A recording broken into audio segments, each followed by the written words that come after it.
Well, thank you guys for having me and joining us here today. I'm really excited to talk about behavior with you guys. We'll get into a little bit of specifics with parrots, but just kind of overall general behavior talk, just because that's what I'm passionate about. I remember in school knowing that I wanted to work with animals, just wasn't sure in what capacity. Thought about vet school and realized that wasn't for me when I sat in on a mastiff spay and passed out. So I was like, you know what? All right, I'm I'm ready for to try something else. And then found out that I really liked animal behavior. So what I want to talk about today is that a lot of times we can see behavior, see those animal whisperers out there, and sometimes, man, it just seems like magic, right? And the kind of the perspective that I want to leave everybody with today is that, you know what, it's not magic, it's science. And to me, that's really important, because that means that we can do a little bit more with that than if it was magic, because what is it about magic that makes us feel like we don't have that control? It's mythical, right? Something that might not be attainable for us. Or even maybe it's because we apply the term magic to those things that we don't understand.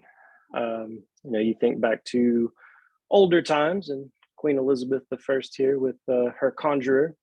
To everybody at that time, this was magic, because they couldn't explain it, and the conjurer there just knew what elements and things to throw together into that fire to bring up these different colors and smoke and different things that always awed and amaze people.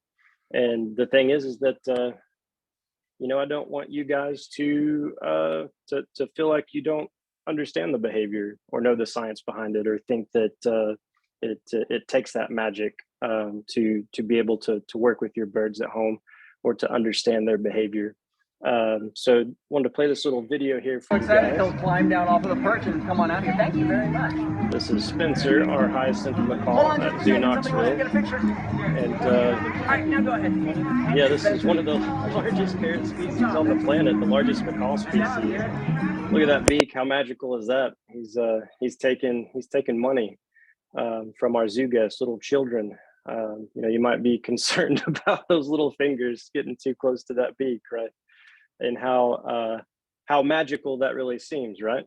But that I don't want you guys looking like Marky Mark, confused about how you get to that point. How do you take a large macaw like that and teach them to do such a complicated behavior? Well, it takes breaking it down into smaller steps. So here's Spencer, that same bird. When we first acquired him, and we had to start out, he didn't want to step up for us. And so trainer Brittany here, just starting out with what we call some perch extensions. Might have seen a similar technique from Barbara Heidenreich. And I'm thinking you might step there. Good. Little toe touch. So we got excited about that. Right on your fist there. Just letting him approach us. He's not even stepping up yet. Just touching the hand. So we'll reinforce that. Good. Oh no. And then Brittany wasn't ready. It's a lot of times we find that the bird, the animal, is moving a lot quicker than where we are. So we always try to be ready for that next step. But this is where we had to start. Was just little approximations of having Spencer come a little bit closer to us and reinforcing that small step, that small approximation of the behavior. And sadly, I didn't get video footage of Spencer learning that donation routine. In hindsight, I wish I had, but I was able to get some video of our blue and gold macaw, our blue and yellow macaw, Hercules, learning that same behavior. So here's some of the next steps. And we're ready. Oh, don't want that one. They're just going to play all of them there. There we go. Good. started out with just handing him that little washer because parrots love to shred things, right? With the washer, they could investigate it, play with it, can't really tear it up too bad. And we can start out with just putting it in the middle bowl.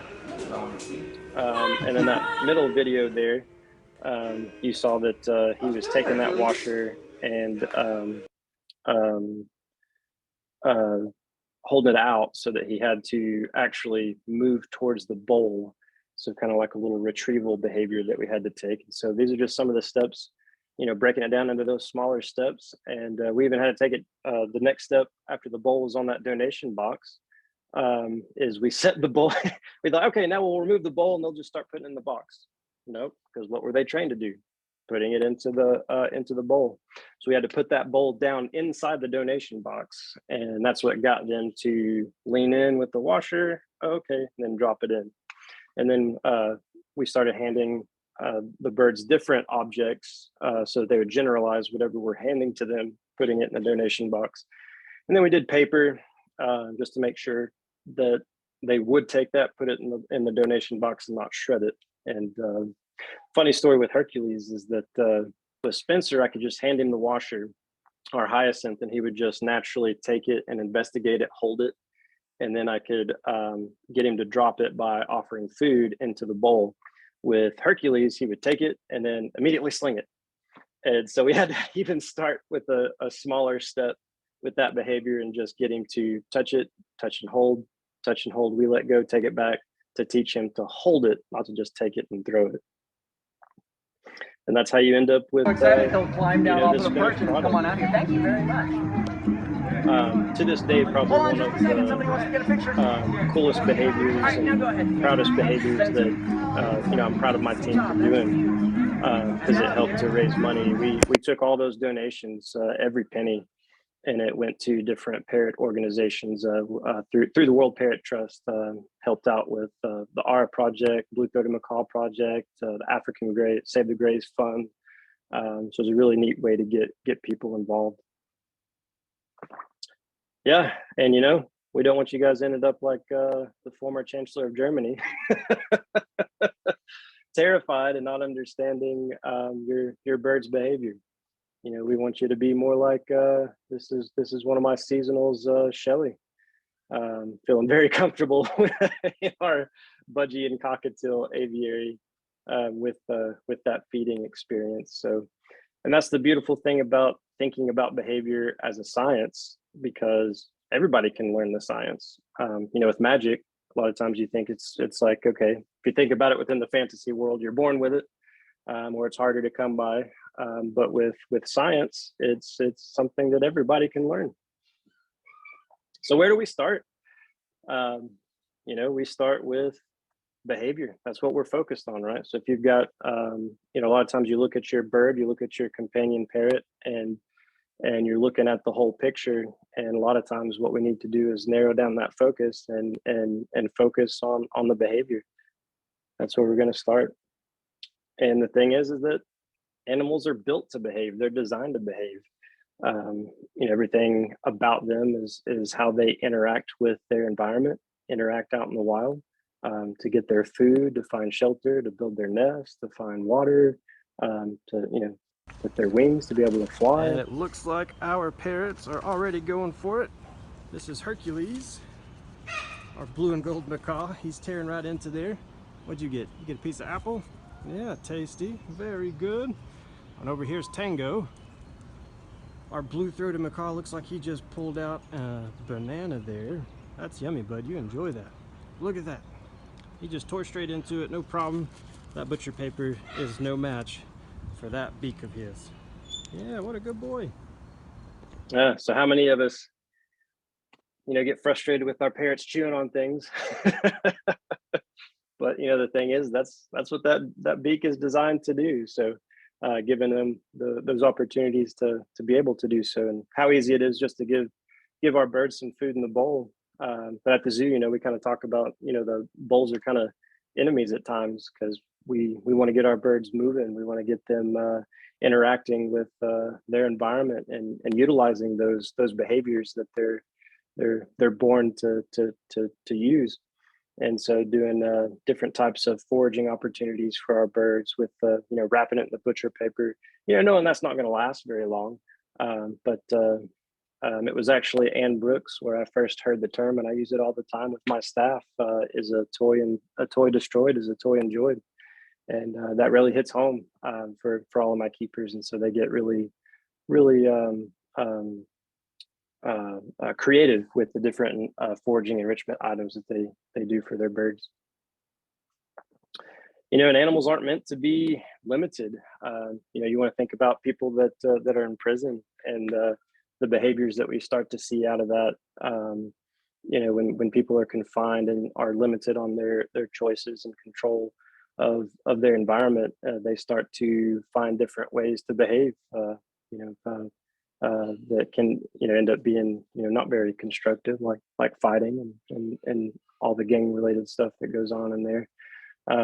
Not saying that we need to let everybody out of prison. That's not what I'm saying, but it's just a good example of kind of showing that all animals are built to be able to interact in their environment, and even seeing some prison programs starting to give inmates different things to do with the schooling and working on things and other opportunities that they're starting to get.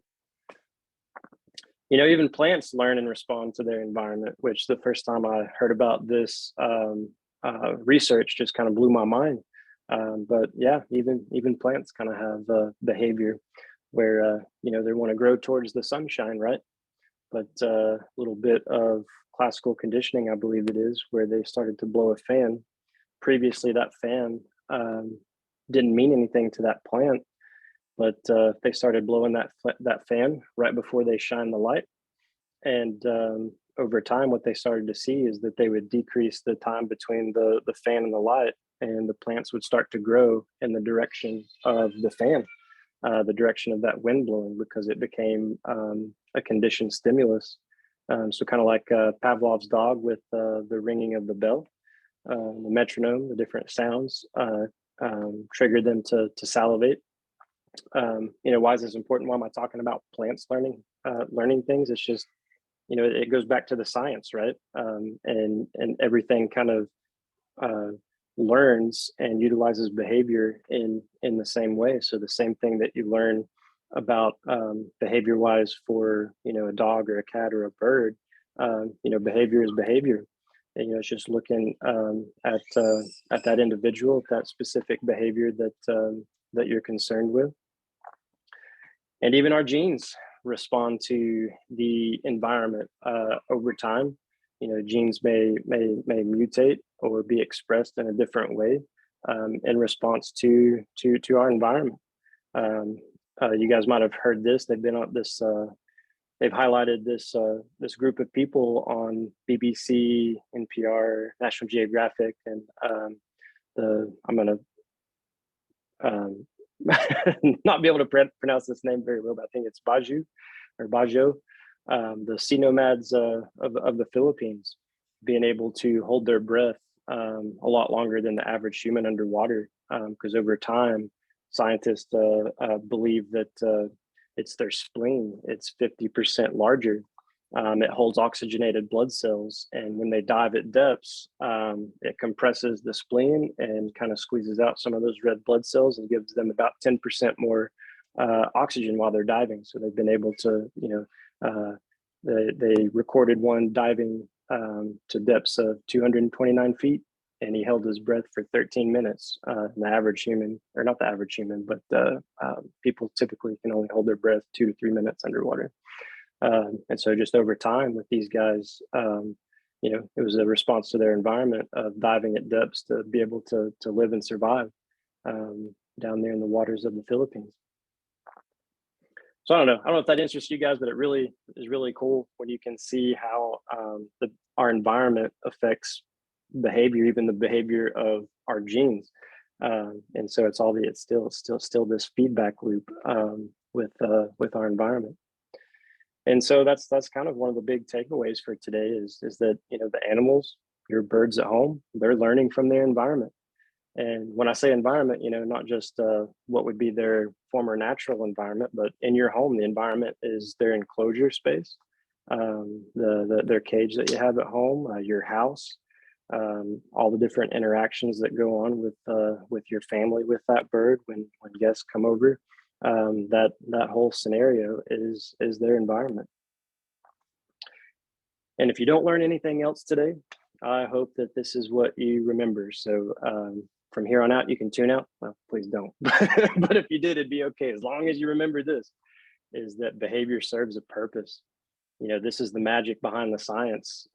If you know this and can always keep this at the front of your mind when you're working with your birds, it'll help lead you in the right direction with helping with taking care of your bird, trying to correct problem behaviors, and anything else that you're doing. Animals behave for a reason. Behavior is not spontaneous. It just doesn't happen. There's always that feedback loop about why they're doing this behavior, and that's kind of the fun part of figuring out and troubleshooting why your bird's doing something. This is Akko Tango. He's our blue-throated macaw. Why is he on my head? Well, we could take a look to the environment and see why maybe he's doing that. Thought it was a nice place to roost. Birds like being up high. He was not trying to mate with me, but just looking at this picture, you could maybe make a case for that.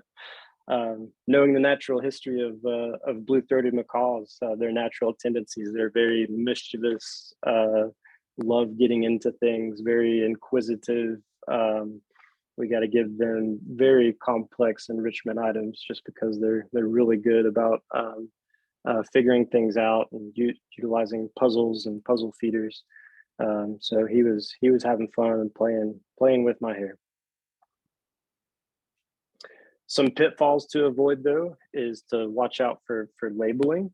If you label your bird, well, my bird's a biter, because that's not something that we can really look at and fix, right? And it can be limiting. If you say your bird's a biter, it could lead to circular reasoning. So, if I were to ask you, okay, well, why is your bird a biter? Well, because he's dominant. Okay, well, why is he dominant? Well, because he's a biter. Well, okay, then it sounds like you're out of luck because we can't do much with that, right? But if we stop and we take a look at the behavior, all right, he's biting. Let's take a look at when is he biting? Well, when I go to step him up. Okay, well, what happened? What are you doing to get him to step up? Well, I'm pushing into his belly. Oh, okay. And then what happens? Well, then he bites me. Okay. And then what happens after that? Well, I pull my hand out and walk away. Cool. Now that's some stuff that we can work with. That's some behavior and environmental factors that we can take a look at and analyze, and then make some predictions, and then test it and try it out. Want to be careful of conventional wisdom. So conventional wisdom just being things that, that's what we've always known. That's what's always been taught. We just assume this because a collection of people, believe it. Groundhog's Day, when he sees a shadow, okay, that means they're going to have more winter. Or you have to be the alpha over your dog. You got to be the pack leader. That's just kind of something that, because so many people have believed that for whatever reason, maybe there was some truth to it in the beginning, but doesn't really have the science to back it up anymore. Fun little video here. You got Charlie. If you have any This one's called Blue. She's Jurassic fans out there. You're looking at him, kid. Who's the alpha? You're looking at him, kid. Oh, there's so much I can use out of that movie to kind of talk about. Well, this is not how animal training works, especially with the blazing clickers. If you remember that part of it, not really utilizing the clicker as a bridge very well. So, but yeah, being well, my parrot is the alpha parrot. We can, in other situations where we're like, okay, there is a more dominant chimpanzee in this group, we can decide, okay, what does that look like? But it always goes back to the behaviors, right? We're describing behaviors. Well, the dominant chimpanzee gets to eat first, or gets the pick of the ladies, and things like that. But it can make conversation a little bit easier if everybody agrees on what those behaviors are you're describing. But if you're saying that a bird is dominant or an alpha, what does that tell me? Well, it's just based off of my experiences, right? Maybe I think a bird is dominant when it, like Tango sitting on my head. Was he trying to dominate me? No, he was just having fun. But to somebody else, dominating could mean, chasing you around the house, biting, screaming. There's so many different behaviors that can go along with that label. So being careful of that and just focusing on the behavior will allow you to avoid some of these pitfalls when trying to work with your bird and overcome some behavior challenges. Yeah, so we're going to analyze that behavior. So how do we do that? Well, we utilize the ABCs of behavior. Yes, it is easy as 1, 2, 3 for all the Jackson 5 fans out there. A lot of illusions in this presentation, just because I like to have fun with it. But it can be that simple, right? We want to look to the environment. So obviously, we're going to try and observe that behavior. What behavior are we seeing? And try to be very specific with it. If you go back to the donation routine that our hyacinth macaw was doing, and we say, okay, I want to look at the behavior of the donation routine. Well, that's not specific enough, because there's so many behaviors that are going on with that routine. It's actually a chain of behaviors. And so we want to look at, what do we want to look at? Sitting on the donation box, taking the dollar bill from the guest, holding on to that dollar bill, putting the dollar bill into the donation box. And so when we look at it at that very specific behavior, that smallest step that we can break it down to will allow you to be successful when trying to analyze and figure out your bird's behavior. The other things that we want to look at in the environment are the consequences. So with Spencer, our hyacinth, taking up those donations, what was his consequence? Well, he was getting a nice tasty treat. He really enjoyed that. Over time, he just enjoyed the behavior because, he's a social bird. He enjoyed getting to be around the different people. He was hand raised, so he prefers people to other birds. And so he just ended up enjoying that behavior too. Good consequences there. We found out that we had to make sure that we had a very stable base for that donation box, because that behavior did break down when we had people coming up, little kids. They were so excited to give them their dollar bill that they were bumping into the table, and that table was just a fold-up table, and it shook the donation box, and he just got spooked, and then he didn't want to do that behavior anymore. And so we had to take a step back and analyze the situation. We came up with a different consequence, making sure that when the kids come up, hey, guess what? This thing is so sturdy that it's not going to move. And also, we kind of set up a little barrier there so the kids couldn't get as close, so that he could have some better consequences. We also want to look to the antecedents. So the antecedents are all the environmental factors that occur right before the behavior, or maybe set the stage for that behavior to occur. Spencer probably wouldn't have liked to have been out there on the donation box if it was raining, too windy, storming. Making sure that donation box was steady. That's the beautiful thing about the ABCs, is that yesterday's consequences will become tomorrow's antecedents. So making sure that donation box is on a steadier block, and keeping the kids at a little bit of a distance so that they can't shake that donation box now becomes an antecedent, and sets the stage for him to be successful going out there and doing that behavior. So here's a little video with Baby, our sun conure. Trainer Justin was working on some color recognition with him and trying to get him to go to that little blue station there that you see on the tabletop.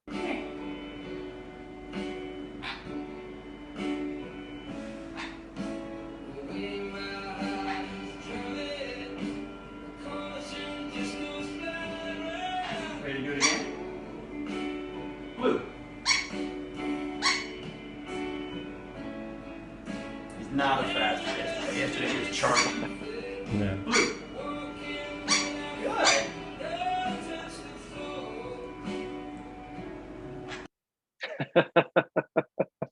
Very cute, right? So this was several years ago that Justin was working on that behavior, and we got him up to 3 different colors. He would go to blue, red, and yellow. But we did find that if we offered all 3, he had a harder time choosing the correct one. But if we just stayed with the 2, only offering him 2 colors, he was a lot more consistent. So who knows if it was just our training?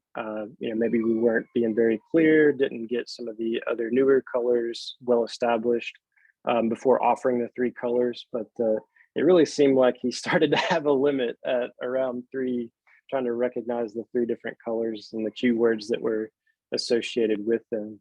But yeah, if we look at consequences there, he let's see if I can figure this out so we can go back and play this again.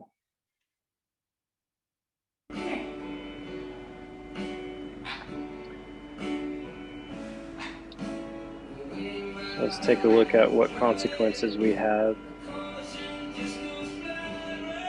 Ready to do it again? Blue. At first he doesn't go to it. He's not as fast as yesterday. Yesterday he was charging. Yeah. Blue. Justin accusing again. He goes over, touches it, gets reinforced. There's his first, well, actually his first consequence is he touches that little blue mat. We've got that felt on top of the tabletop so that it wouldn't slide. So that'd be the first consequence. So you can imagine that if we didn't have that textured top, that maybe that would slide on the slick surface. So if he went over there to stand on it and it slid, that wouldn't be a very good consequence. That'd actually be an aversive and would maybe cause him to not want to go and step on it again. So that's a good first consequence of stepping on that stable station. And then he got a treat for it. He got one of his favorite treats. I think he liked almonds, maybe a little bit of peanuts, but we didn't want to give him too much of those. Kind of was pretty high in fat. Yeah, and then antecedents. You could say that the felt on the tabletop is a good antecedent. So he's stepping down onto that surface that he's not gonna slide around on. There's some music playing. I don't know why we had the music up so loud while he was training. So you could say that's definitely an antecedent. So maybe he wasn't hearing the cue very well, or kind of distracted with all the other noise that was going on. So in hindsight, maybe we'd go back and be like, all right, let's try it without having any other distractions going on right now. Maybe starting with the station a little bit closer. He moved it away and moved a little further away, and maybe wasn't quite ready to go that far to it yet. So the placement of that station can be an antecedent.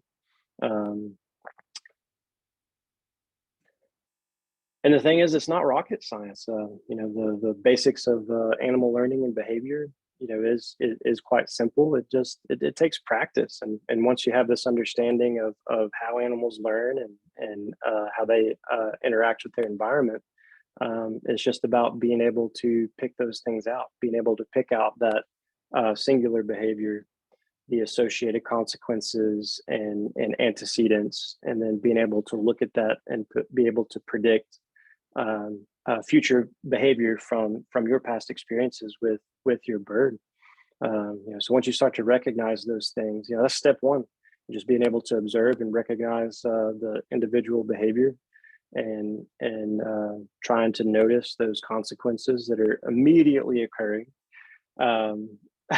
When I have interns, the analogy that I like to give is that consequences have to occur immediately after the behavior. If they're too far removed, it's just it doesn't create that association.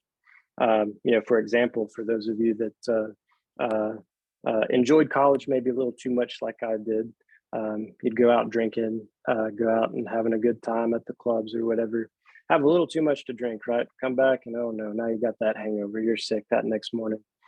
And you would think that would be a strong enough consequence to keep you from going out and doing it again. But what inevitably happens? You go out and you do it again, right? And so it's like, why? Why are we doing this to ourselves? Well, what's the immediate consequence, right? Well, you're having a good time, right? You're out with your friends, your buddies. It kind of relaxes you at first after that first drink, lowers some inhibition. So you're having a good time. So of course, kind of subconsciously, you're like, your body wants to do that again. Um, but so that's why we just kind of want to focus on those immediate consequences. And if you're going to be giving a positive reinforcer, making sure that it occurs right after that behavior, so you can create that association with the behavior that you're wanting. Um, yeah, otherwise you might lose that. So that's why it takes practice. Not only does it take practice observing, but practice being able to deliver appropriate reinforcement, um, appropriate consequences. So so this is Hercules, the blue and yellow macaw that you guys saw learning the donation routine. And trainer Brittany there is working on some step ups again. So this is when he first came in, was in the clinic for quarantine, and we go up and work with him at the end of the day with some scrubs on there. So let's see how this goes. All right, I'm recording. Okay. Hey, come on out here. You're being gentle. Yes, you are. You want to go further? You want to come out here? I know my hand looks different from Adam's. Uncomfortable? Good. Yeah, and then just start backing him up again.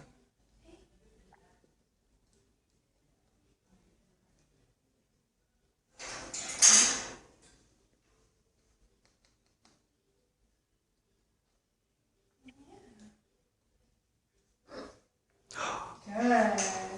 There we go. Good.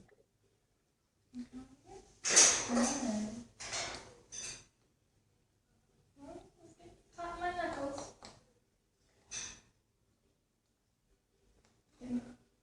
Almond oil. Getting a nice spa session. No. Come here.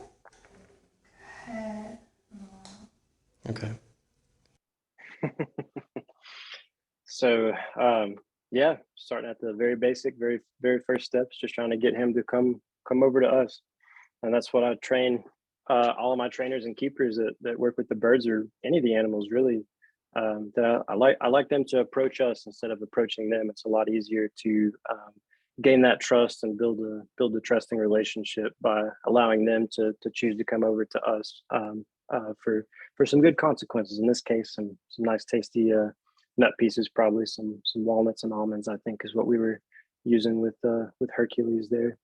And since I am using my iPad, you were right. It wasn't going to let me view the chat while I'm in the play, the slideshow setting. So if you don't mind reading off to me what we get in the chat. So if you guys want to go ahead and pop in the chat and tell me what list some consequences that you were seeing in this video.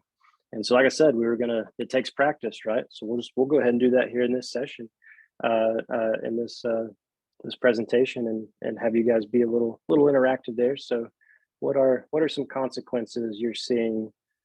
Actually, sorry, let me back up. We should start with the behavior, right? So what behavior are you seeing, the singular behavior, and then we'll get into the consequences.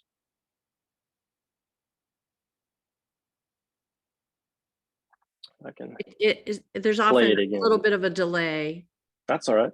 When people are typing in the chat. Yeah, I'll go ahead and play recording. it again so people can see. Hey, come on out here. You're being gentle. Yes, you are. You want to step a little further? You want to come out here? I know my hand looks different from Adam's. Coming towards you, approaching you. Yeah. Good. Yeah, and then just start backing him up again. That's pretty much the behavior, coming closer. As the video goes on, he starts to get that foot closer, and I can't tell if we had a little bit of a toe touch there or not, but then Brittany would reinforce that. But the main behavior here that he's getting reinforced for is just coming closer. All right, so what are the consequences you guys are seeing? Judith says she's distracted by the hyacinth wanting to come out and see how it's done. maybe. Yes. No, I mean, that's just us. That's not the bird or the trainer.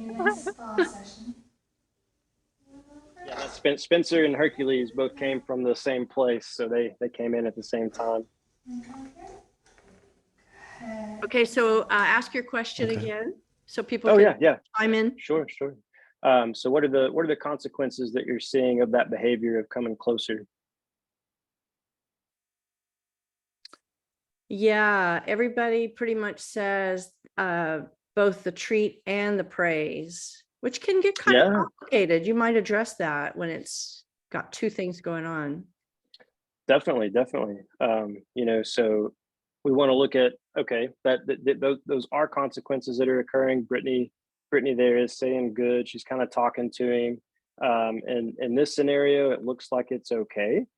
But you can definitely sometimes see, maybe it has a negative effect, one that you didn't want. If you're, and sometimes parrots are kind of, from what I've found, kind of do a little bit better. If everything's totally silent, what does that normally mean out in the wild? There might be a predator going on, and then and of course they'll give that contact call and alert everybody. But just a little bit of ambient noise probably isn't bad. He's getting that the reinforcement, the nut pieces there for coming closer, and steady perch. That perch really isn't moving. Brittany's not moving a whole lot.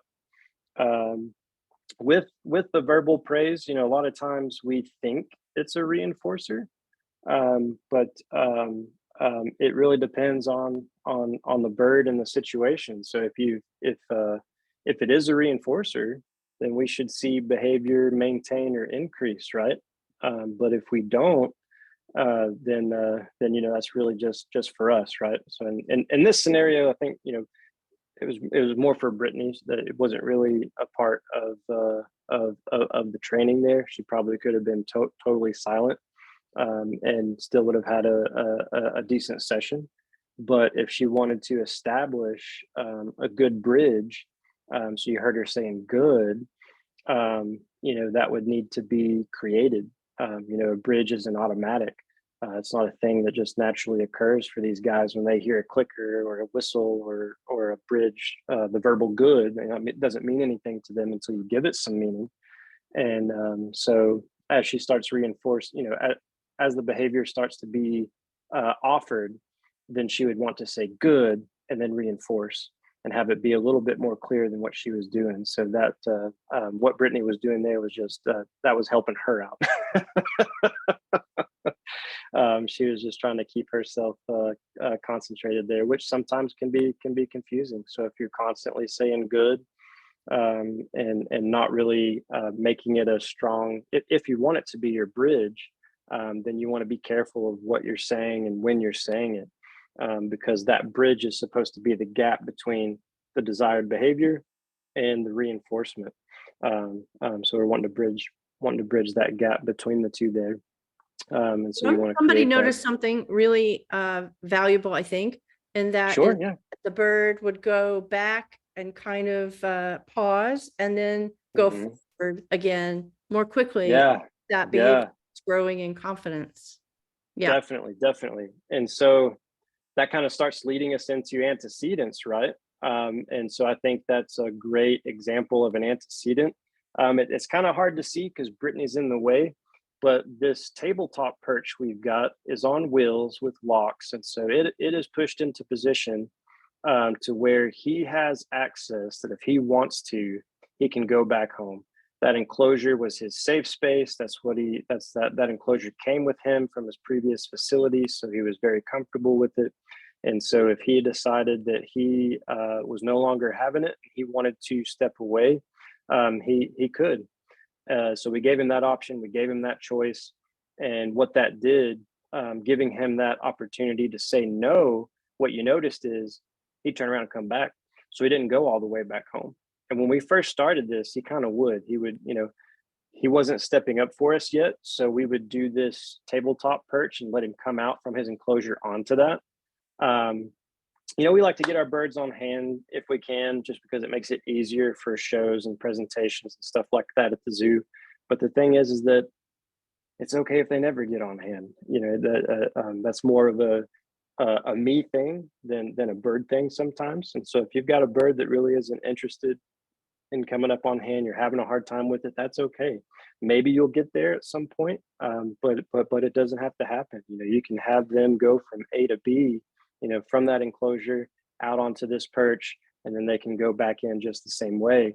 And that's fine. And that's what we did with Spencer and Hercules in the beginning when they weren't step up trained, was to give them some exercise and outside time as we bring up this tabletop perch, open up the door, let them come out, and then we call them back home. But yeah, that's a great observation.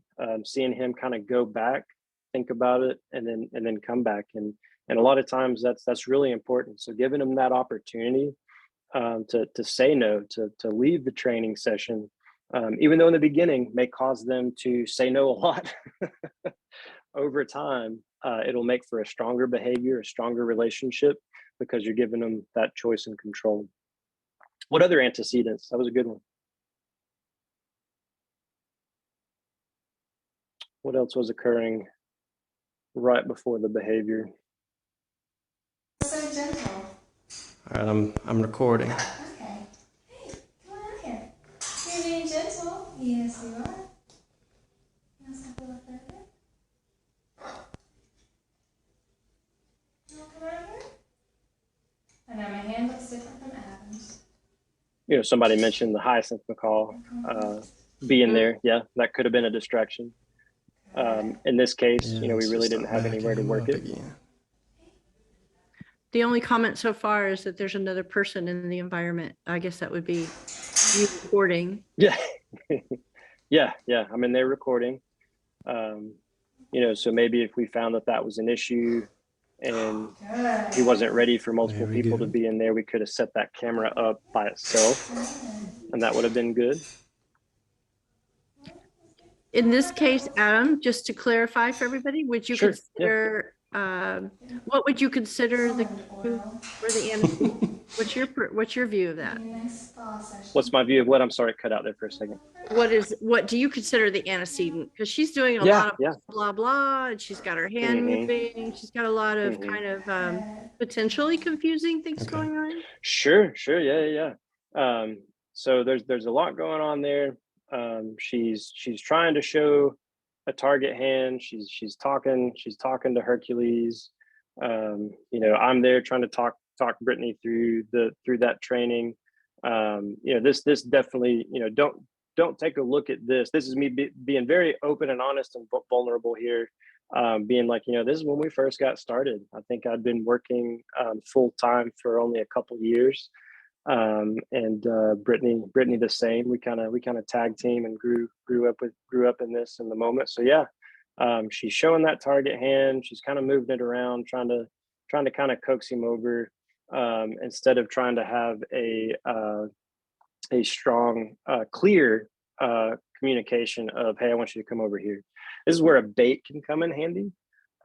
So if you show them the food, then that's a clear signal. Hey, if you want this, you can come over here and get it. And we want to make sure that it's not too big of a behavior. So, if he's only comfortable coming to the edge of that perch and not touching the hand, then that's where we should hold the bait. And then we try and phase that out, right? Because we want them to want to come over and step up for the opportunity to get reinforcement. And then we can deliver that reinforcement. We call it being contingent, the reinforcement being contingent upon the behavior. And so, and the vocalization, Brittany just kind of talking and whatever. So not a clear cue for him to come over, but we wouldn't create that cue yet until the behavior was established. The cue is kind of the last thing that we want to start, just so those things don't become background noise, right? So I think that could have been a little confusing for Hercules. And so if we had a clearer cue or prompt or bait, might have helped him progress a little bit quicker in that session. Yeah. Yeah, good stuff. Will you be addressing the concept of a bridge, or is this a good time to be very precise about what that means? Sure, I can do that. So I was kind of talking about, you heard Brittany saying, good, good, good. That's almost like a blazing clicker. So when you know, you're just constantly putting that stimulus out there, you know, you're really not creating a strong connection between what that means. It's just background noise. And so to create a strong bridge is, we want that animal to know, we want it to pair with a primary reinforcer. And so primary reinforcer can be food, it can be head scratches, whatever is naturally reinforcing to that animal and will maintain or increase a behavior.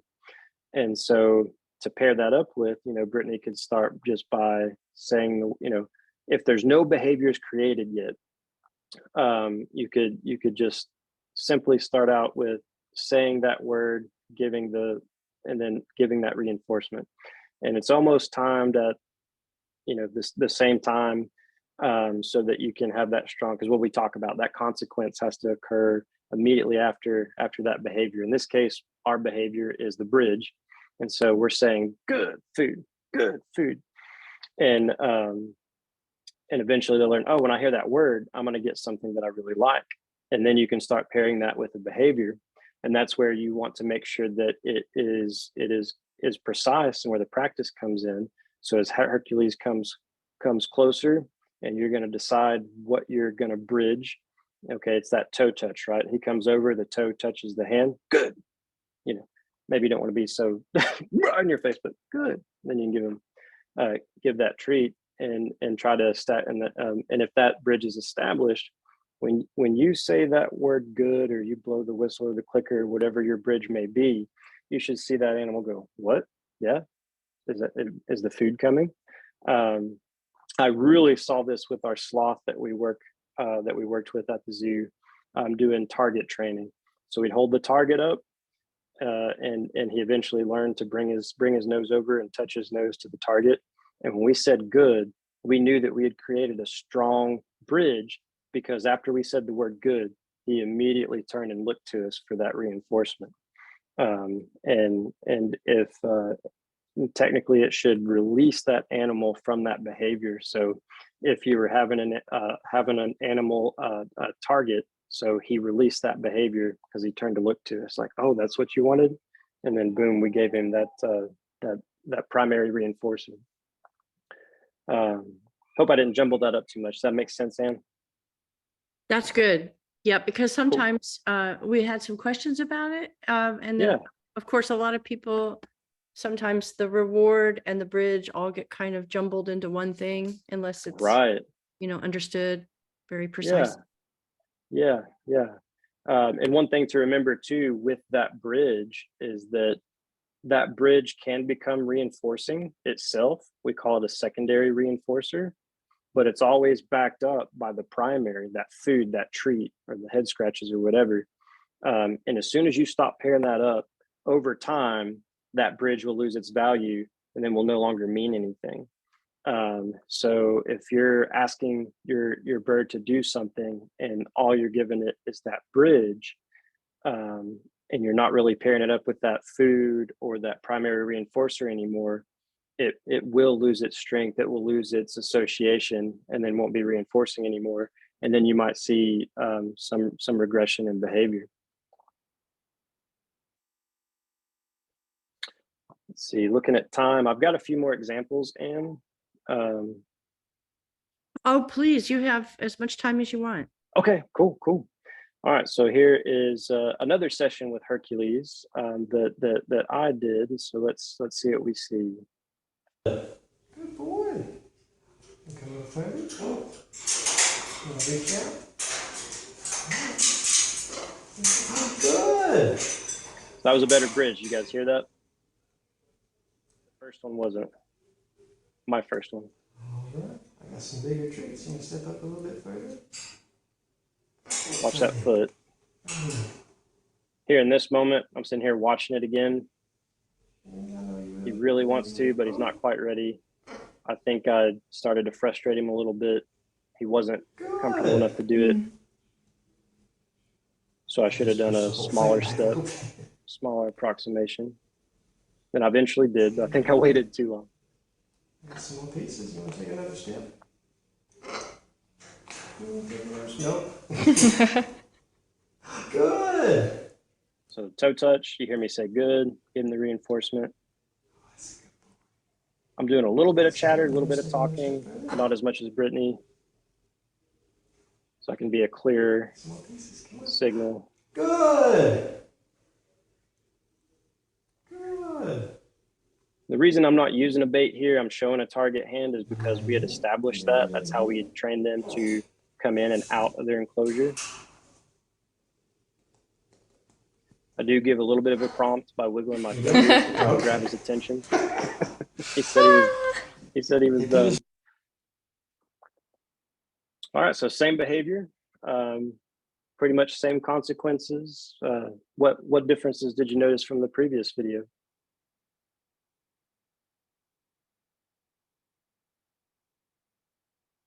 I'll wait for people to chime in to tell you what they say, but sometimes we teach our students to say like 1 Mississippi, 2 Mississippi after they bridge before they actually deliver the reward. Or I noticed, you know, he's got his eyes on your hand the whole time.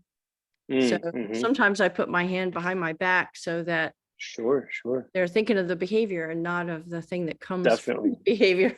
Yeah. Definitely. Let's see. People saw that he was responding quicker. He was not going back on the perch. He was staying engaged.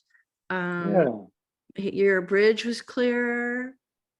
Fewer retreats. Yeah.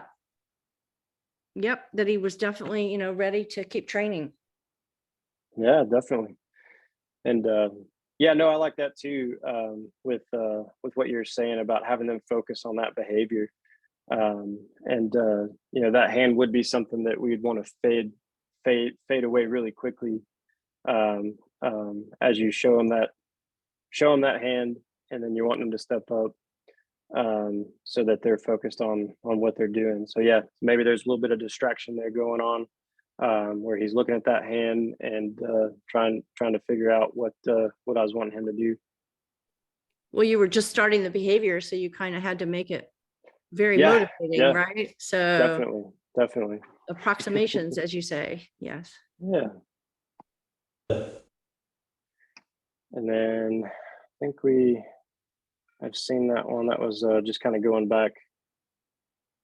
Okay, so here is a neat video. This was Captain Morgan. He was a scarlet macaw that would if I were to put a label on it, but I'll describe why, is that he could be pretty aggressive with his trainers. Aggressive being he would lunge at you, he would bite at the hand that was trying to step him up, and we just couldn't reliably, you know, the antecedent was us in the hand. He wanted us to go away. He had his one preferred person that he would work for. And he wanted to tell the rest of us to go away. And so that really wasn't, at the time, an option that we could provide him with. You know, we needed him to work with multiple trainers. And so the hand was always something that was hard to take away, right? Like we needed him to step up. And then once we decided that it didn't have to be the hand, we saw better behavior. Okay, we are filming.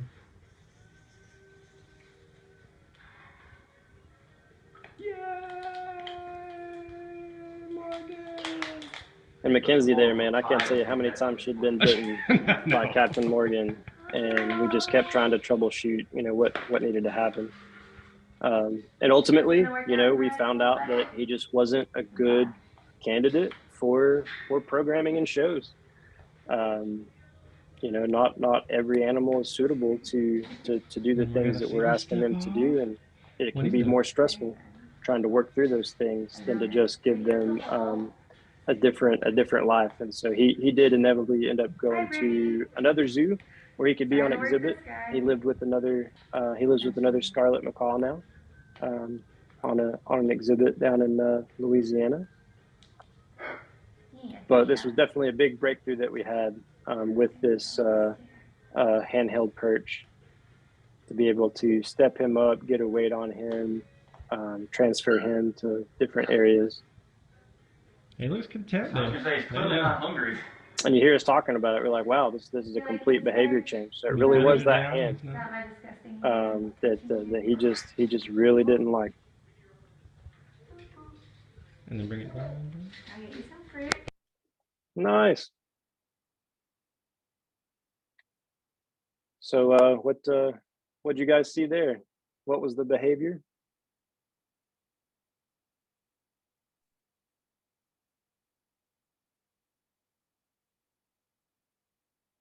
Somebody wanted to know if he was more responsive based on gender. I'll let you answer That's that. a good question. Yeah. He wasn't. It was based off of one individual. So it didn't matter if you were male, female, he would tear you up if you were not his one person, who was Brittany, who was female, short, blonde hair.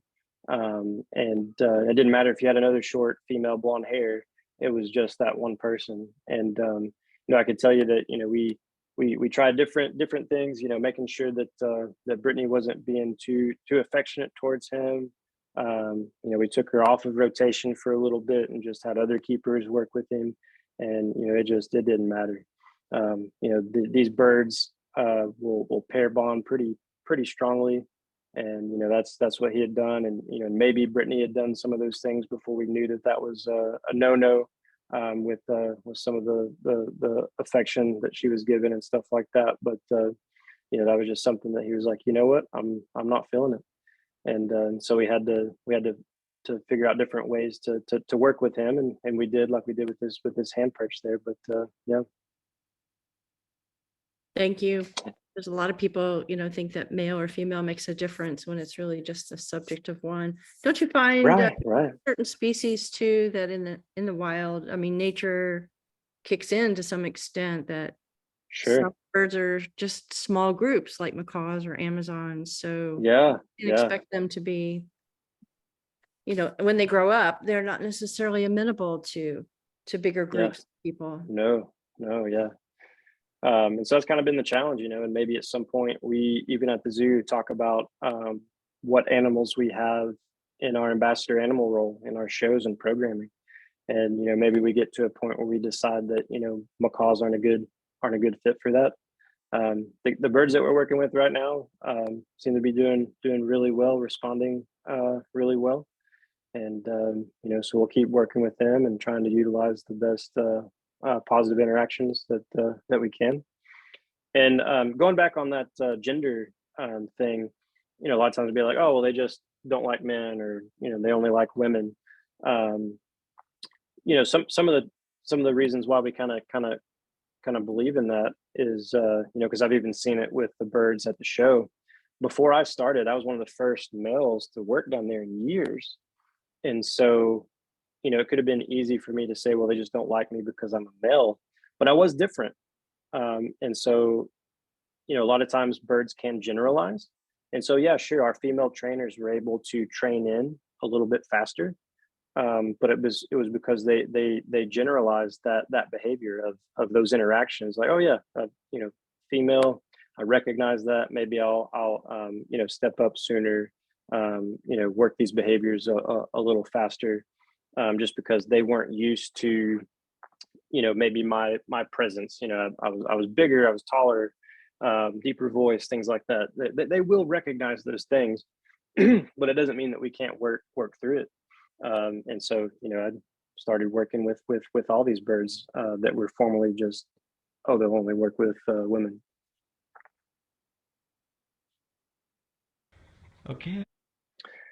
And just some takeaways here is, just remember, it's not magic. It's science, and that's exciting. And because anybody can learn science, right? You can learn these steps. You can practice these steps.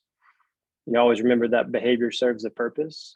Look to the environment for those answers, those antecedents and consequences. The ABCs really is as easy as 1, 2, 3. Just take that time to practice, and that first step is is those observations.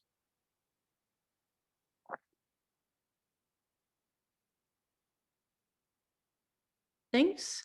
Fun, informative, and you always make learning new ideas extraordinarily special. Thank you. I can see why you are very popular at the zoo. So you could leave your last slide on if you want. I don't know why. Okay.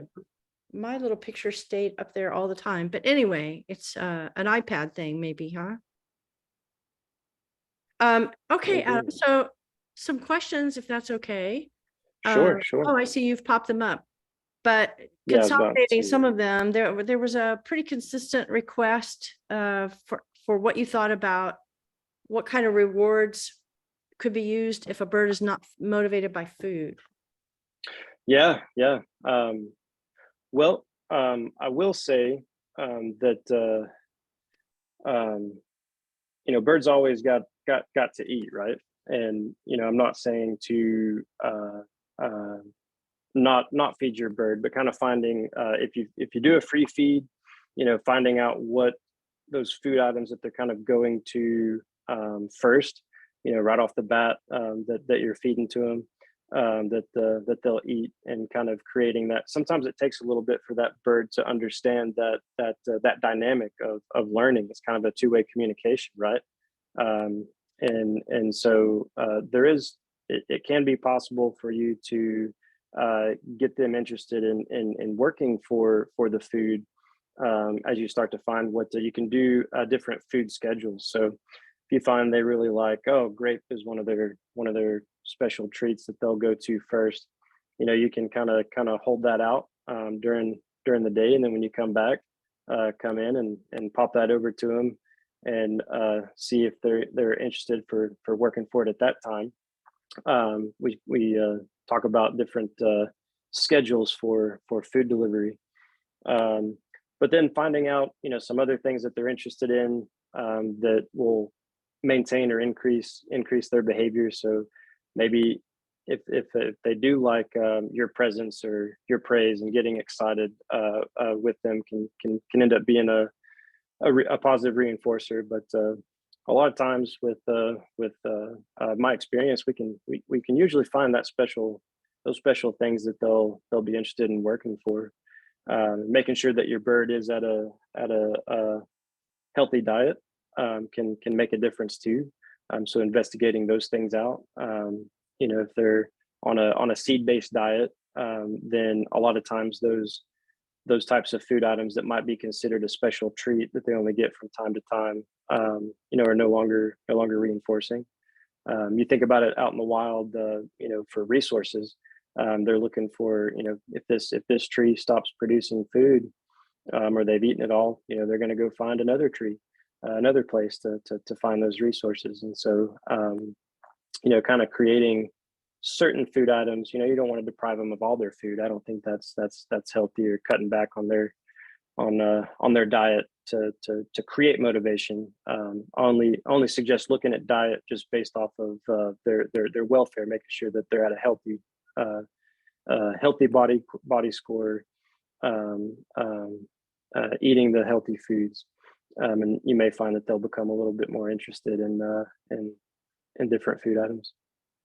Do any of your birds work for praise or clapping, or anything that's non-food motivated?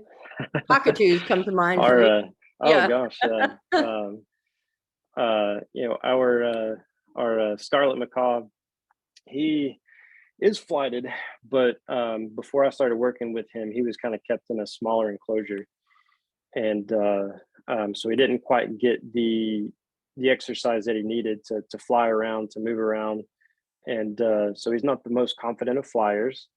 And we'd get him out onto the pathway and start training with him, and he really liked getting praise from the audience. And so if we were having a hard time getting him to take that first flight, we'd be like, all right, everybody, if you want to cheer Opie on, and everybody be like, come on, Opie, you can do it. Come on, Opie. And then he's like, oh, and you see him start to step back and forth. Okay, here we go. And then he'd take that flight. So he really enjoyed. Einstein or African gray. Oh my gosh. I wish that it was only food reinforcers, because you're out there doing a show or a program, and you want her to do, ask her to do a certain vocalization, and let's say she farts instead. She has a fart noise, and then the whole crowd erupts laughing, thinking that's part of it. Oh, that's funny. Well, so did Einstein. She just got reinforced from the crowd. Right. And so then every time I'd cue that, I want to do a cat. I think that, for the longest time I'd say Einstein can do a cat. Because the audience laughed, and she got a huge reaction out of it. And so that was really reinforcing to her as well. Toys. I saw somebody comment, toys enrichment can be a fun reinforcement for doing behaviors, getting them to work with you. And a lot of times, especially in the home setting, it's a little bit different. For us in the zoo setting, we do want most of our reinforcement to be based around food, just because those head scratches and those relationship type reinforcers usually starts them to want to try and pair bond with one of our trainers that they'll select. And so by kind of keeping them, I don't want to say I'm depriving them from doing from pair bonding, but it keeps them from getting frustrated when they can't get what they want once they pair bond. And so right. Well, you've had several questions too about one of those common problems, screaming. Oh yeah. The usual problems, screaming and biting. How do you solve those big ones? Yeah, I feel like with screaming, a lot of times that's reinforced, and you don't realize that you're reinforcing it. Maybe you feel like you're punishing it. You tell them no, or you walk in and cover their cage, or whatever the case may be. What I would challenge you guys to do is to go back and when your bird screams, what were the antecedents? What caused that scream? Did you walk out of the room? Did somebody else walk out of the room? Whatever the case may be, what was going on right before that happened? What were the antecedents before that behavior? And then what were the immediate consequences? Did you go back in there to tell them to shush, to quiet, to cover their cage, or whatever the case may be? You might think you're stopping that behavior, but in reality, you might be reinforcing it. So just because we think something might be reinforcing or punishing, we can't decide that. The animal will tell you that. So when it comes to animal behavior and learning, it's two-way communication. You want to look at it from those two sides there. Even though, I think this walnut should be a good reinforcer, but maybe that bird doesn't like walnut, and so you're giving him that, and then I don't know why he's not stepping up anymore. Well, because you're giving him something he didn't want. And so that's what I'd look at. Is what was going on before and afterward. Screaming is one of the hardest things, right? Because what a lot of people will try to do is try to ignore it.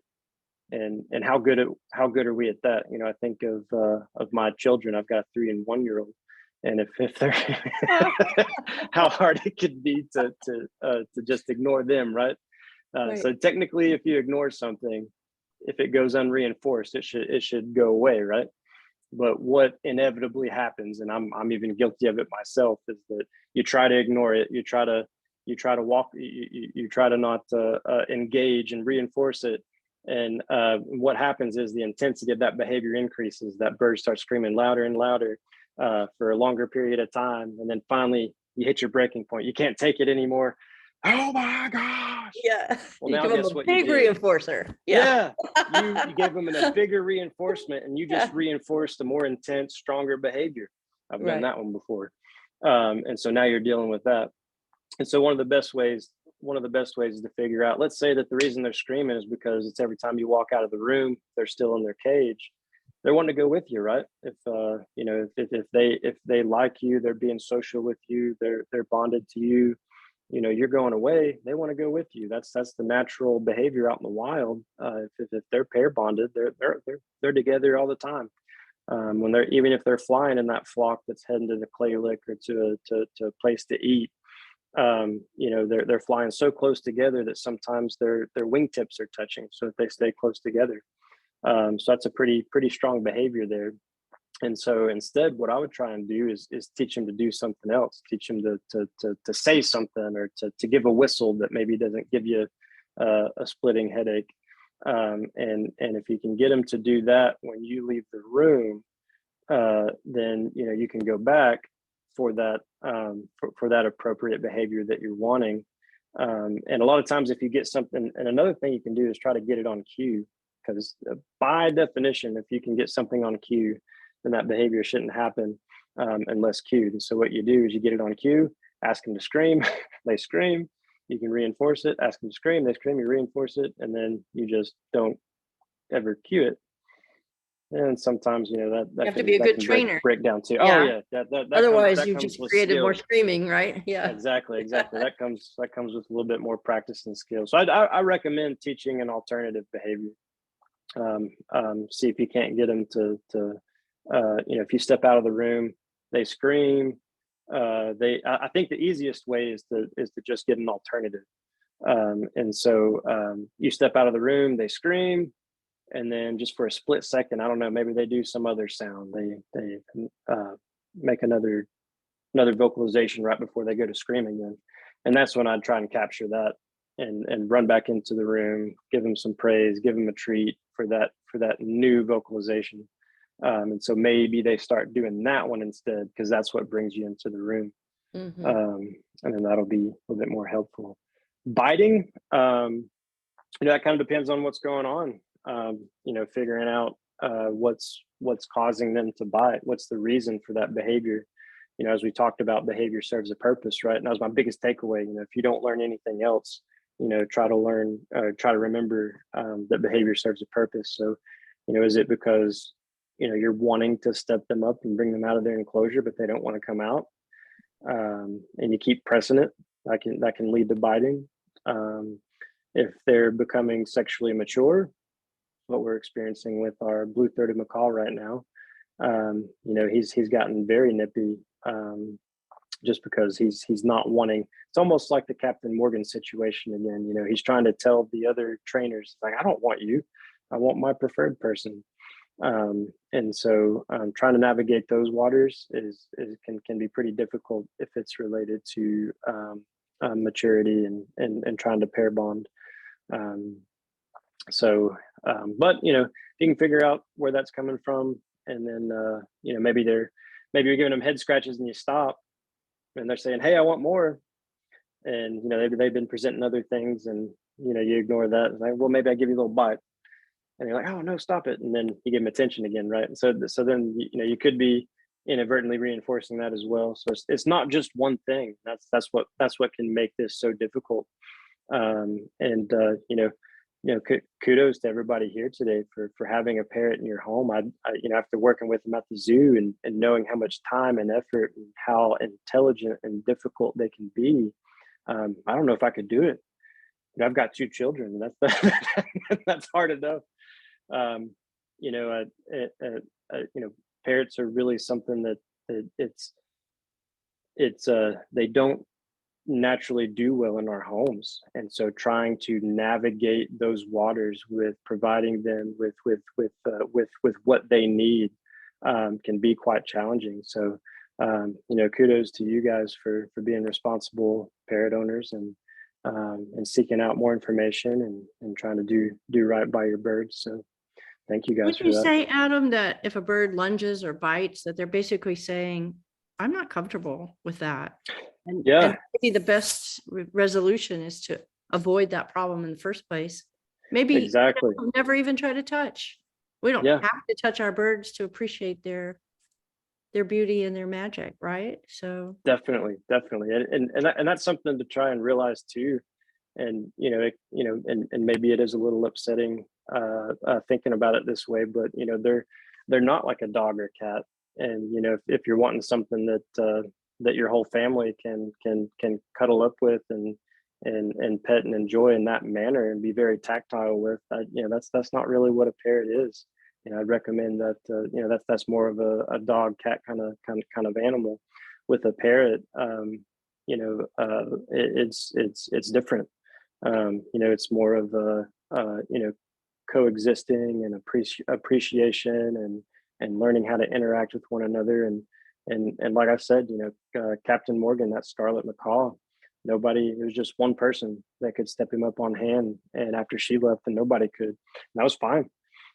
He actually had a happier life, less stressful life of us just having him transfer himself. So letting him climb or fly to the places they need to go. We trained him, hey, we want you to come over here, or using that hand perch. So you don't have to step them up. You don't have to give them head scratches. And I know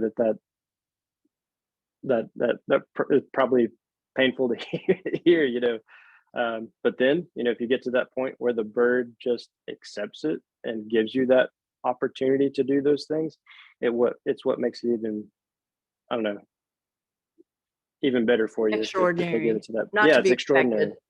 Expected. Yeah. There's a situation here which might be perfect for an ABC analysis, since you talked about it today. People could actually put to thoughtful use. Someone's a conure. The conure goes over and eats the window moldings. She goes over, says the name. Yeah. We'll leave it at that. That's sure, a simple ABC. Yeah. There you go. So, what's the consequence causing? I know, right? All right. So what's our behavior we're looking at? We're looking at chewing on the molding, right? And, what's the consequence of that? The owner goes over and says its name. Well, I think that could probably be fairly reinforcing if that bird really likes that owner, and you're giving it attention. You guys were asking me previously, what's a good reinforcer besides food and attention? They're social animals, right? And so if that bird likes you, you've got a strong relationship with that bird. Then walking over there and saying its name, can be reinforcing. So I would definitely try something else. Try to find, maybe they need, what is it about that window molding that they like chewing on, and try to recreate that with some toys or chew toys, different types of, if we're not providing them with enough stimulation. I think she provides a lot of great enrichment. Nice. She does. Yeah. So she's got opportunities for that to happen, but clearly, like you said, going over, interacting, saying the name, that's like, yay, let me go do that again. Yeah. There you go. Tell you what I would do with the enrichment then is when you see that bird interacting with the toys and stuff and the chew toys, go over there and give them attention and see if that helps to increase the interaction with those other toys. Maybe that can help. So what was reinforcing to the windowsill, try it with the new toys. Yeah, it can get complicated, but definitely. A lot of times we make it too complicated, and we need to simplify it with the ABCs, right? So somebody wants to know what you think about mirrors. Mirrors. That was a pretty big deal in the old days. Don't give them mirrors so they'll be attentive to the people. But I don't know. I like mirrors myself. Yeah. It can be fun in a few different things, because a different kind of engaging thing. So say you got a bird that's a single bird by itself, them seeing their reflection, especially if they've never seen it before, can be new and novel, potentially fun and exciting. And I think if you've got a strong relationship with your bird, then it's just another interactive device. Yeah. In fact, when birds first come to our adoption center, I usually take a video of them and play it back for them. Yeah. How it's comforting that they see and hear something like themselves. I don't know. Yeah. Certain species, though, giving it to a crane, and because their natural history is defend that territory, and so he starts getting a little too aggravated with it, attacking the mirror.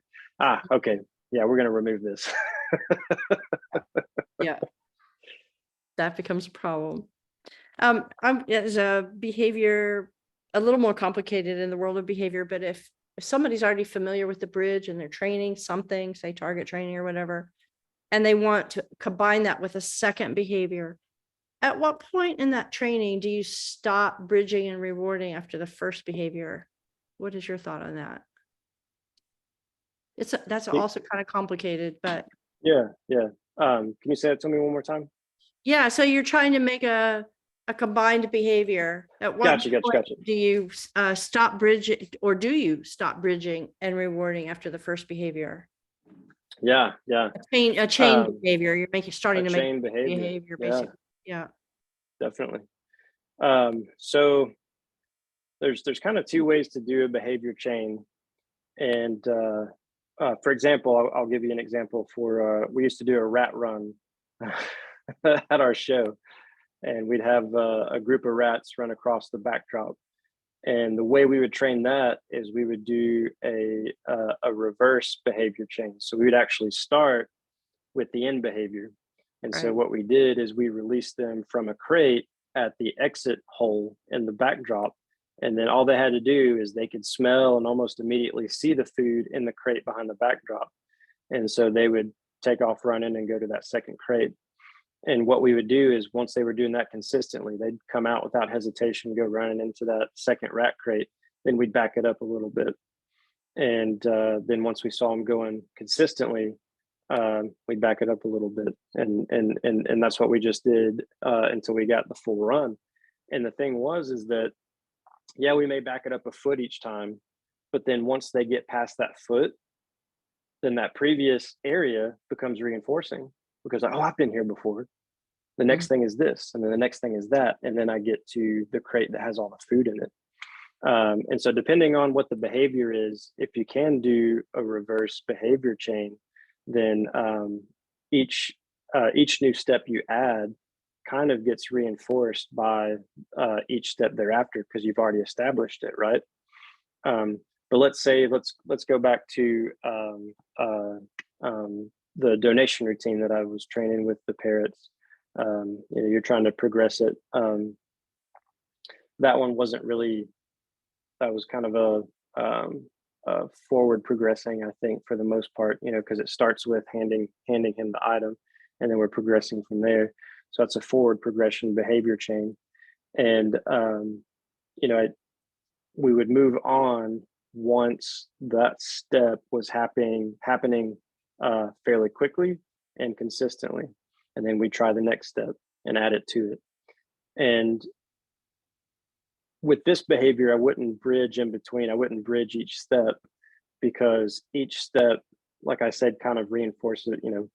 As you add those behavior chains, each behavior and each new cue for that behavior becomes reinforcing. So by the end of it, Spencer is sitting on the donation box. He sees the kid approaching, so he knows what happens next. Oh, when he comes up, I take that $1. And I know what that means. Once I take that $1, I put it in the hole. And I know what that means. Once I put it in the hole, I get that treat. And so with Einstein doing her vocalizations, I'll ask her to do multiple behaviors in a row, multiple vocalizations in a row before reinforcement. And so she knows she's on the right track and has given me the right vocalization if I continue. So if I say, Einstein, can you say hi? She says hello. I say, can you introduce yourself? Me giving her that next cue lets her know that she did the right one. So that's almost like a secondary reinforcer almost. The next cue becomes a secondary reinforcer of letting her know, oh, you did the right thing, now I'm going to do another. And that eventually leads to the primary reinforcer there at the end. So I'm not technically using my formal bridge to bridge her between each vocalizations. It's that she's learned through time that when I cue her again, that's almost become a secondary reinforcer, almost like another bridge. And do you see her body language start to get a little antsy at some point where you gotta reward her before you continue again, because she's like, I earned something for this? Yeah. And we try to vary it with some of that. And so you don't want to go too far because then you'll and usually the animal tells you like, yeah, no, I'll do this 5 times, but not 6. Yeah. I'm done. And so you start to try and pick up on that behavior. You see those behavior cues, they start to lose interest, and you want to go back and make sure that you're reinforcing after an appropriate number of behaviors in that chain. I think one of the most important things that we with birds in our homes have a hard time with, and it's hard to document in a helpful way sometimes, is body language. You know, it's clear when a bird bites you that that's no, I'm uncomfortable, but sometimes just subtle little things, maybe varies by species even, that a lot of people don't see or take time to observe, but can be so important for communication. I mean, do you see a lot of that at the zoo? Yeah. I mean, so you teach your trainers to like, when it does this, that means don't move forward, that kind of thing. Yeah, definitely. We try to pay close attention, and I feel like my trainers get really good at picking up on some of those subtle behaviors, because birds are really good at hiding illness and injury, right? And so a lot of times my trainers will notice something's a little off with one of our birds, and they'll go ahead and report it to the veterinarians, and they'll run these tests and stuff. It's like, there's nothing wrong. And then inevitably 3 or 4 days later, a more significant symptom pops up, and they're like, oh yeah, well now we see it. But we're trained to do this, and we've done it day in, day out, and learning from people within the industry. And that bite, I tell my staff, I was like, you don't want to push this animal to where it then bites you, because that's usually a last resort behavior. Most animals will give you some warning signs, and with birds it may not always be as obvious, and so we're looking for different things, and what's difficult about it is you can talk about things like feather fluffing, eye pinning, beak opening, but you got to read it in context, because eye pinning can be excitement because they're excited you're here. Eye pinning can mean they're stay away. Stay away. So it's not as easy as like, oh yeah, if you see eye pinning, they're gonna bite. Exactly.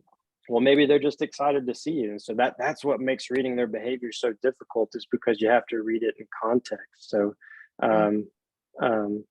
and looking at other behaviors together. So the feathers are fluffing up. Are they leaning forward? Beak open, eye pinning. Okay, all those behaviors together kind of tell me maybe that bird wants me to step back. Maybe I'm invading their space, or they're a little uncomfortable right now. If I approach, the feathers go up, they're kind of presenting and doing this, and their eyes are pinning. Okay, maybe they're excited to see me. Maybe they're scratching themselves on the back of the head. Sometimes we'll get that too, like, hey, you want to come over here. And so we gotta take it into context. But so and I've seen this too, because we weren't, in my early days when I first started, I had a lot of trial by error in my career at the start. And Captain Morgan, that scarlet macaw, us and his previous trainers ignored so many of those precursor behaviors that would warn us that he's going to bite. He just quit doing it, and he just went straight for the bite every time. Exactly. Because he learned that it wouldn't. He's like, why am I going to fluff up or eye pin or try to warn you? Don't listen to me. You're not going to listen. Yeah. And so that's why we had to work him on that hand perch, because anytime we presented that hand, he would not give us any indication of how he was feeling. We wouldn't know it until he was lunging at us. So that hand perch helped, because, hey, that's something new. That's different. He had zero negative associations with that hand perch. And so that's why you saw in that video, that was the first time he stepped up on that. And he was more comfortable too, because he didn't have all this coming at him. Yeah. So if you got a bird that has been through some stuff and has always been ignored, you may be able to teach them that you will respond, but they didn't learn those behaviors overnight. And so it'll take some time for them to learn that you're not going to push too far, push those boundaries. And then it's, you know, it's possible they may start to show some of those warning signs again if they're not right now. But yeah, I would look for that. And the biggest thing is when we go to ask our birds to step up, I tell my staff, you know, you offer the step up, and if they don't step up within a couple seconds, take that hand away. And that just makes such a big difference, because that will help you keep from accidentally ignoring some of those signs and pressing on to try and get them to step up. Even if you're not trying to push in on their belly, you know, you're just offering your hand. If they're not stepping up, they're telling you that's one indication. That's one way they can tell you, hey, I don't want to step up right now. And another reason why, you know, like I said earlier in the presentation, that I like our birds to approach us, so that that's another big indicator of if they're going to be willing to step up, is if they're coming to approach you. Now, also look at the other behaviors, because if they've got that head down, beak open, approaching you. Yeah. Beak open. Again, see, it's, you know, you can see how it can body be very, language very again. complicated. Yeah, the body language with that. That segues perfectly into another question, which I think is useful, you know, about verbal versus physical cues. For those of us who had birds a really long time, old school said, say, step up. I don't think I've ever said step up to my birds. I just hold out my hand. When, very rarely, I even actually pick them up. But I think that's a good question, because we humans tend to be blah, blah, blah, blah, blah, while giving the really only important cue in some cases, which is physical.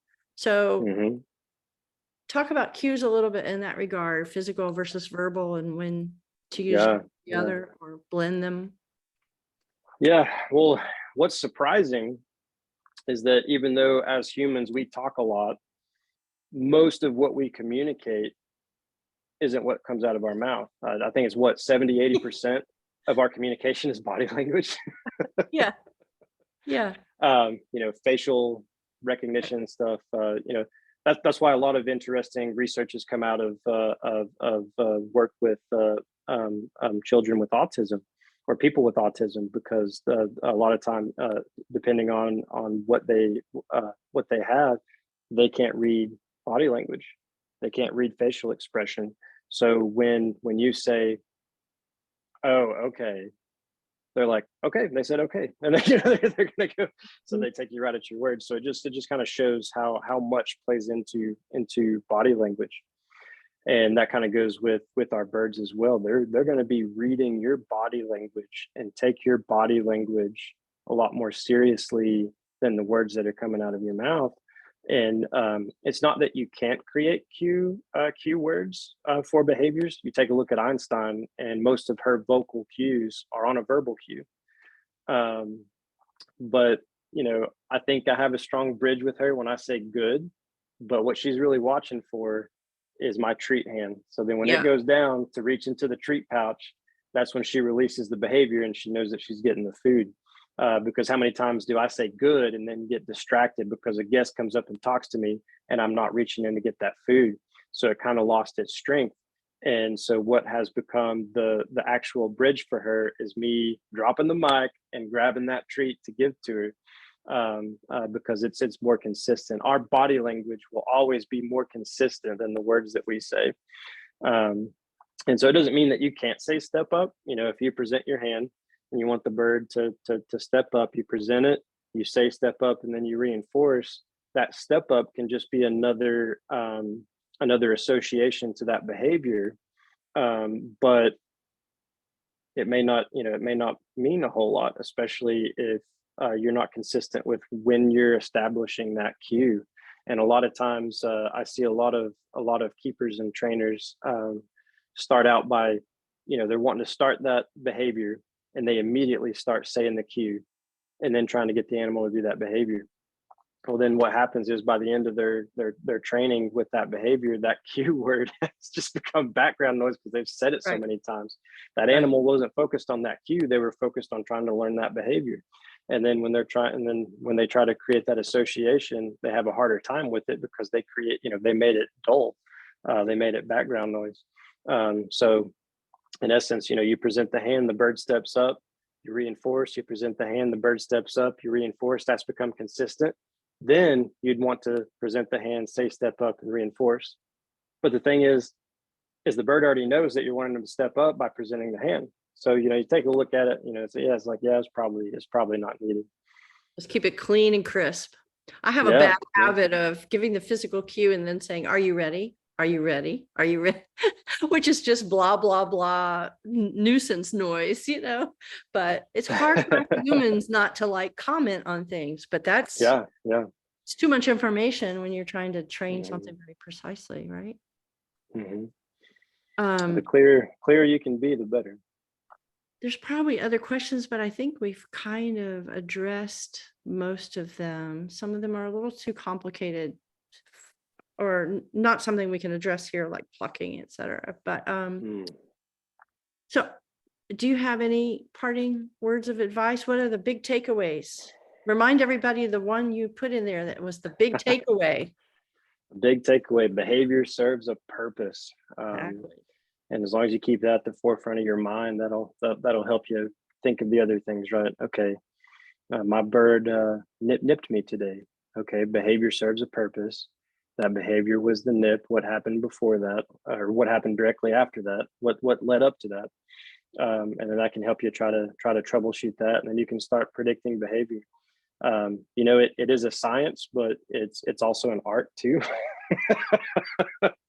We've given you the basic, you're learning these basic ABCs and stuff. But then there's a little bit of an art to it as you learn your bird, you learn your bird's behaviors and verbal cues and signs and signals. So yeah, just you gotta practice. And don't be quick to blame the bird. Oh yeah. That's something I tell my staff. I was like, if you get bit, something goes wrong, you take responsibility, because these animals are under our care. We put them in these scenarios and situations. So if anything happens, it's because we set that up to occur, and so we got to take responsibility for that. And what that'll help you do is to really understand your bird, and be in the right mindset to analyze the situation. Yes. And not label.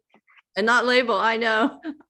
I'm always on a mission on that one. Your bird's not a bad bird. It's not mean. It's not aggressive. Doesn't like only men.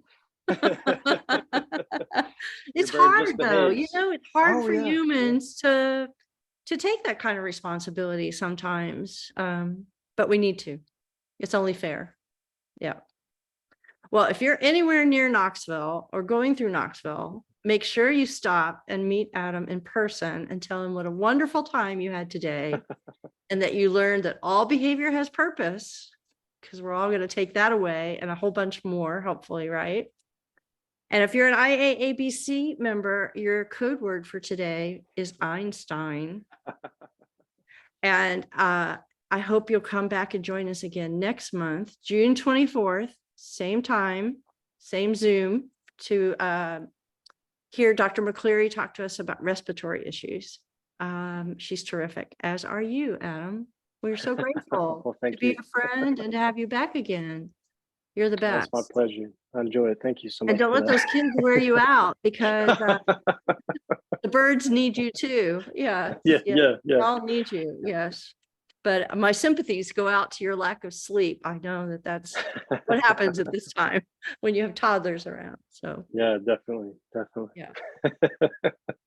Well, thanks everybody for being here as always. And Adam said that we're able to record today. Is that still all right? And we'll put that up on the website soon, so that you could go back and hear those nuggets and tidbits of good advice and put them to work on a regular basis. All right. Thank you, Adam. Thank you, everyone, for being here. Very grateful. Have a great rest of the weekend. Bye. Thanks, guys.